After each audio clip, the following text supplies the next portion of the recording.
송지원 아나운서가 진행하는 KBS 창원 라디오 라이브 경남을 함께하고 계십니다.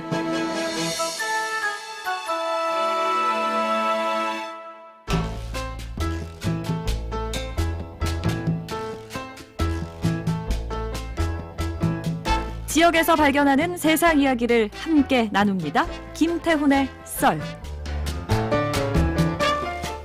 지역 스토리텔링 연구소 김태훈 소장 나오셨어요. 소장님 어서 오세요. 안녕하세요. 오늘의 퀴즈부터 소개해 주시죠. 네, 남녀가 7살이 되면 자리를 같이 하지 않는다는 뜻의 한자성어가 있죠. 남녀 7세 땡땡땡.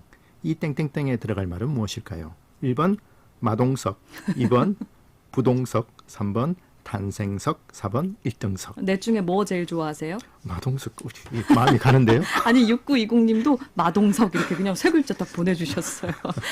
퀴즈는 샵 2891번 카카오톡 플러스 친구 라이브 경남으로 보내주시면 됩니다. 자, 소장님 오늘은 어떤 썰 준비하셨어요? 워낙 큰 정치 이벤트가 있어가지고 어제. 예, 오늘은 그냥 그제. 생활 밀착형으로 한번 가져와 봤습니다. 생활 밀착형? 예, 그 청소년들이 많이 가는 공간 중에 독서실이라고 있죠. 예, 거기에 이제 가는데. 오늘 퀴즈하고 관계 있는데 그 남녀 좌석 구분에 관한 이야기가 좀 있어서 그 얘기 좀 해볼까 합니다. 예, 근데 저도 독서실 많이 다녔었는데 요즘도 독서실이라고 이야기를 하나요? 독서실도 있고 네. 스터디 카페도 있고. 있고. 예. 그러니까 막 요즘은 또 맞아요. 시설 잘 갖춰놓고 네. 카페처럼 생겼는데 공부할 수 있는 환경을 만들어 놓은 그게 또 대세더라고요. 거긴 또 남녀 구분이 없거든요. 네, 근데 맞아요. 이제 독서실은 좀 다른 문제가 있다고 합니다. 그래요? 이게 이제 올해 1월 달에 제가 이 코너 좀 고민을 했습니다. 이게 이 화요일에 주목보다 법인가요? 네. 그 코너에서 해도 될 내용이긴 한데 제가 김영일 좀 변호사가 가져왔습니다. 하는. 이 대법원에서 이번 1월 달에 판결이 이제 하나 나왔는데 독서실에서 남녀 좌석을 구분하는 것은 헌법 위반이다. 오. 예, 그런 결정이 나왔습니다. 이게 이제 사건이 하나가 있어요. 예. 5년 전인 2017년도 12월 달에 전주에서 일어난 일인데 전주교육지원청에서 관내에 독서실 단속을 간 거예요. 네. 가서 보니까 남녀 좌석 구분을 안 한 독서실이 있어가지고 그 독서실을 이제 징계를 한 거죠. 그 10일 동안 영업 정지를 이제 매긴 겁니다. 분리를 안 했다고요? 네네. 예전에 그 남녀 칠세 부동석처럼요? 예, 그 왜 그러냐면 조례에 예. 남녀 좌석을 구분해야 된다는 조례가 있었거든요. 그 전주시 조례예요? 그렇죠. 이제 조례 위반으로 된 거죠. 그러니까 업주가 얼마나 억울하겠습니까? 네. 스터디 카페 같은 데는 그런 구분도 없는데. 예. 그런데 그게 이제 지방법원, 고등법원 가가지고 계속 패소를 했어요. 그 예. 영업주가. 그러다가 이제 대법원에 가서 대법원에서 이렇게 영업주의 그 주인의 손을 들어준 거죠. 재판부가 뭐라고 판시를 한 거예요? 일단 재판부가 독서실 운영자의 좌석을 배열할 자유를 침해한 거. 네. 그다음에 독서실 이용자가 좌석을 선택할 자유를 침해한 게 이게 일단 기본적인 자유 침해이고 네. 두 번째로 명분은 이해를 한다. 혹시 공부에 면학 분위기 조성에 좀 방해가 되지 않을까. 하지만 그 학교 밖에서 어떤 교육에 관한 내용은 부모가 해야 될 일이지 지자체나 정부가 간섭할 일은 아니다. 과잉이다. 이렇게 이제 된 거죠. 예. 그래서 이제 이 조례가 이제 좀 이슈가 됐었는데 또 우리 지역의 언론이 잘 뒤져보니까 우리 경남에도 이 조례가 아직 남아 있는 거죠. 진짜요? 네네. 2017년 전주시도 놀랬는데 예. 그런 조례가 경남에도 남아 있다고요? 예, 아직도 살아 있습니다. 우리 지역에. 뜨악스러운데요. 그 내용을 좀 보니까 경상남도 학원 설립 운영 및 가외 교습에 관한 조례가 되어 있는데요. 네. 내용을 보면 열람실은 60제곱미터 이상이 돼야 되고 남녀 좌석이 구분되도록 배열을 해야 된다. 그리고 칸막이를 사용할 수도 있다. 이런 사용할 식으로 수도 되어 있습니다. 있다 그거는. 예. 그러면 여기에도 남녀별로 좌석이 구분돼야 되네요. 조례를 따르려면. 예, 그래서 이제 그 취재한 기자가 실제로 이제 전화를 돌려봤답니다. 어떻게 하고 있습니까? 예, 창원 성산구 상남동에 있는 그 독서실은 이 방을 따로 구분을 해놨대요. 그래요? 그런데 마산 하포구에 또 독서실이 있거든요. 예. 거기는 우리 CCTV 있는데 뭐 굳이 구분을 하냐? 거기는 걱정 안 구분을 해도 된다. 그러니까 뭐 굳이 그걸 이렇게 할 필요가 없다. 그러니까 일종의 사업자의 어떤 생각이나 혹은 이제 부모의 요청에 따라서 이제 성산구의 상남동에 있는 여기 같은 경우는 부모가 그걸 체크를 한대요.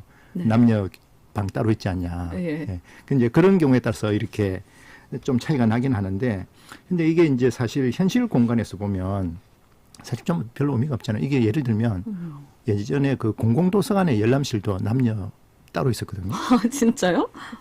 그 어렸을 때 그랬을 것 같은데요. 아, 전 아니어도 그게 알거든요. 없어진 지가 얼마 안 됐어요. 아, 그래요? 네, 그래서 공공도서관도 이제 사라졌고 예. 이렇게 남녀 공간을 구분하는 게 별 의미가 없다.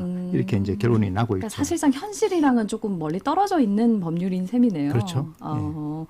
근데 이용자 입장에서는 똑같이 공부를 하는 공간인데 스터디 카페는 지금 이렇게 뭐 남녀 구분 이런 거 거의 없지 않아요? 없죠, 아예. 그런 조례도 개념 없는 거고, 자체가 그렇죠? 없죠. 예, 거기는 또 시간 단위로 하고 예. 자석을 내가 지정을 하려면 돈을 좀 더 내고 예. 뭐 이런 식이잖아요. 맞아요. 근데 이제 독서실하고 스터디 카페가 이용자 입장에서는 뭐 크게 뭐 크게 다르냐 이렇게 되는데 이게 법적으로는 굉장히 다릅니다. 어떤 식으로요? 독서실은 법이 있어요. 법이 학원의 설립, 운영 및 가외 교습에 관한 법률. 그러니까 그리- 중학원이군요, 여기가. 그렇죠. 그렇기 때문에 학원으로 이제 배치가 돼 있는 거죠. 예. 이게 법적으로는. 예. 그래서 이제 교육청에서 조례가 있는 거고. 그런데 스터디 카페는 출발이 학원이 아니라 출발이 카페에서 출발하는 거죠. 카페인데 공부하는 카페다 이렇게 되는 그렇죠. 거예요. 이게 이제 2010년대 정도 됐을 때 네. 북카페라는 게 등장을 합니다. 네. 그래서 이제 카페인데 이제 와서 책을 읽고 또 모임도 할 수 있고 하는 그런 공간이 하다가 네. 그 사업자들이 보니까 이거 좀 여기다가 약간 스터디 개념을 넣으면 좀 좋겠다. 오. 그러면서 이게 이런 쪽으로 이제 계열이 그렇게 발전을 해온 거거든요. 그러니까 그래서- 관련 법에 적용을 받는 것도 훨씬 덜 하겠네요. 그렇죠. 이제 공간 임대업이 되는 거죠. 예. 공간 임대업이 되고 이거는 교육청에 등록할 필요가 없는 자유업종입니다. 아하. 예, 그러니까 이제 그런 개념이 없는 거죠. 예. 근데 0807님이 여중 여고 여대를 나온 저는 부동석이 더 편하시다고 이런 분들도 계시네요. 그러면 아. 지금 청소년이 아니실 거예요, 아마. 그럼요. 그러면 독서실은 그럼 언제부터 딱 처음 생겼던 거예요? 그러니까 이게- 처음부터 남녀 구분을 했는지도 궁금해요. 이게 독서실이 이제 언제 생겼냐고 제가 한번 쫙 찾아봤거든요. 예. 찾아보니까 1960년대 중반에 생깁니다. 되게 오래됐네요. 그게 이제 왜 그러냐면 우리나라는 이제 시험이 되게 중요하잖아요. 자격 시험. 요즘도 보면 이제 수능 시험도 도서관에 그렇고. 가도 뭐 인강 틀어놓고 뭐 공무원 시험을 한다든지 준비하고 이러잖아요. 있어요. 시험이 굉장히 중요한데 1960년대만 해도 공간이 너무 부족한 거예요. 공공 도서관에서 공부를 할 수 있는 열람실이 있긴 있는데 거기를 가려면 새벽 6시에 가야 되는 거예요. 줄 서야 되는 거예요. 예, 새벽 6시, 7시만 딱 돼도 못 들어가는 거죠. 그러니까 공부는 하고 싶고 학교는 그 시간에는 못 가고 네. 그런 어떤 수요가 있으니까 자연스럽게 독서실이라는 게 생기기 시작합니다. 진짜 학구열이 너무 대단하네요. 예, 그래서 사설 독서실이라는 게 생기게 되는데 네. 그때만 해도 그냥 업종이 있어서 생긴 게 아니라 그런 어떤 필요 때문에 생긴 거기 때문에 구분이 있을 수가 없죠. 근데 이제 남녀 구분에 관한 개념이 언제 생기냐면 네.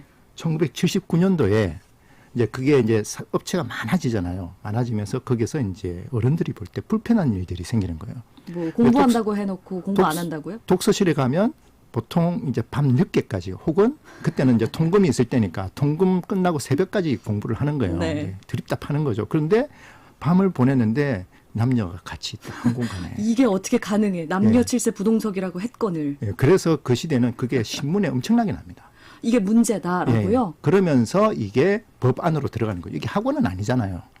어떻게 보면 뭐 범죄의 사각지대처럼 이렇게 보도가 됐겠네요. 그렇죠. 마치 그 옛날에 노래방이나 비디오방 이런 느낌이었던 거예요. 예, 이제 예. 그래서 이제 그게 이거를 뭔가 이렇게 법적으로 통제를 해야 되겠는데 규제를 해야 되겠는데 그러면 이거를 학원의 한 유형으로 집어넣자. 그래서 이제 독서실이라는 개념을 법에다 집어넣고 이렇게 규제를 하게 된 거죠. 드라마에도 이런 거 나왔던 것 같아요. 그래서 아마 요즘 젊은 분들은 독서실이 뭐야 이렇게 할 수 있을 거고 아마 지금 40, 50대 분들은 기억을 하실 텐데 지금 젊은 분들도 아마 응답하라 1988. 예, 맞아요. 그 드라마에 보면 이제 덕선이하고 덕선이 친구들이 그때 거기도 보면 남녀 구분이 되죠. 그 덕선이 그 여자친구들 3명이서 가가지고 덕선이가 이제 자기 이제 책상에다가 책을 쫙 꽂아놓고 염소 울음소리가 나오고 나서 바로 방바닥에서 자고 있는 이제 그 장면이 나오게 되는데 바로 공부는 안 그것이 하고. 독서실인 거죠. 네. 근데 지금 결국에는 이 조례가 지금 없어지는 분위기인 거잖아요. 시대의 어떤 변화에 이제 부응을 해야 되겠죠. 이게 어떻게 보면 사람들이 관심이 없다 보니까 미리 없어져야 되는데 아직도 안 없어진 조례가 아닌가. 유명무실한 법이니까. 예를 들면 충청남도는 2017년도에 없앴어요. 그래요? 예, 그거는 이제 거기에 관심이 있는 어떤 그 장학관이 이 부분에 대해서 이제 검토를 하고 없앴겠죠. 그럼 경남도 없애야 되지 않겠어요? 그래서 지금 경남도 일단 검토한다 그러고요. 네. 이게 지금 고등법원으로 가 있기 때문에 고등법원에서 판결이 끝나면 그때 검토해서 없애도록 하겠다 이렇게 되어 있습니다. 너무 재밌었습니다. 오늘 말씀도 잘 들었습니다. 감사합니다. 지역 스토리텔링 연구소 김태훈 소장과 함께했고요. 오늘 퀴즈 정답은 2번 부동석이었습니다. 4276-5790-8784-0199-0807 5분께 커피 교환권 선물로 보내드릴게요. 금요일 순서 여기까지입니다. 저는 송지원이었습니다. 함께 해주셔서 고맙습니다.